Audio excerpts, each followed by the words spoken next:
सामना करना पड़ता है। आइए इसके बारे में और जानकारी पाने के लिए बात करते हैं हिमांशु रथ जी से, जो एजवेल नाम की संस्था चलाते हैं। Himanshu ji, please join us on stage.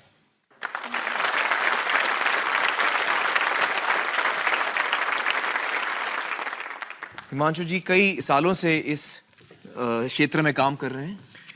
Himanshu जी, मुझे बताइए कि बुजुर्गों को अलग अलग किस्म की तकलीफें हो रही हैं सामाजिक तौर पे, तो ये क्यों इतना बढ़ रहा है? बुजुर्गों का सम्मान ये हमारे देश की एक परंपरा है जी, लेकिन जिंदगी इतनी ज्यादा तेज रफ्तार हो गई है कि अक्सर तकरीबन सभी केसेस में एक परवाह होती है, एक दिल में चाहत होती है, लेकिन जिंदगी की डिमांड्स ऐसी होती जा रही हैं कि उस चाहत को पूरा नहीं कर पाते कोई भी। दूसरी चीज ये कि हमारे समाज में उम्र जो है वो बड़ी तेजी से आगे बढ़ रही है। जब हम आजाद हुए थे तो 30-32 साल के आसपास की एवरेज एज मानी जाती थी। औसत एज आम भारतीय की उस वक्त सिर्फ 32 थी जी, बहुत कम थी। छोटी मोटी संख्या में कुछ लोग लंबा जी जाते थे, लेकिन आज 75-80 साल तक जीना बड़ी कॉमन सी बात है।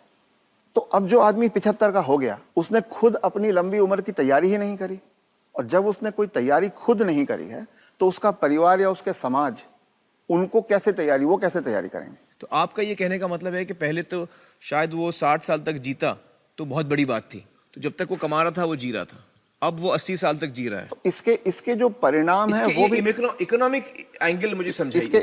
इसके इकोनॉमिक एंगल बहुत भयावह है। आज हिंदुस्तान में 60 साल की उम्र में आपने एक आदमी को रिटायर कर दिया। आदमी को अगर 80 साल तक जीना है तो 20 साल के लिए उसको अपना इंतजाम करना है। उसकी पत्नी 10 साल छोटी है तो 30 साल के लिए पत्नी के लिए इंतजाम करना है। औरतें आमतौर पे 5 से 7 साल ज्यादा जीती हैं, तो 35 साल के लिए उसे अपनी पत्नी के लिए फाइनेंशियल इंतजाम करना है और 20 साल के लिए खुद के लिए इंतजाम करना है। आज के इन्फ्लेशन में, आज की महंगाई में कितना भी पैसा आप एक जगह रख दीजिए, क्या वो 35 साल तक खींच सकता है? ये प्रैक्टिकल नहीं है। और जैसे जैसे उम्र बढ़ती जाती है उनके बच्चों की उम्र भी बढ़ रही है। जी, जो आज 70-75 का होगा, बच्चे भी तो 50-55 के हो रहे होंगे।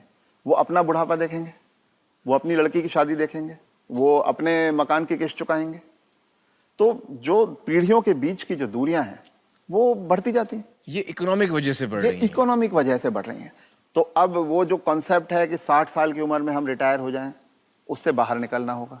जब तक शरीर साथ देता है काम करते रहना है और 2 पैसे कमाते रहना है जी। कुछ करके किसी तरह से अपनी आर्थिक स्वतंत्रता को कायम रखना चाहिए, जितने ज्यादा से ज्यादा समय तक हम रख सकते हैं।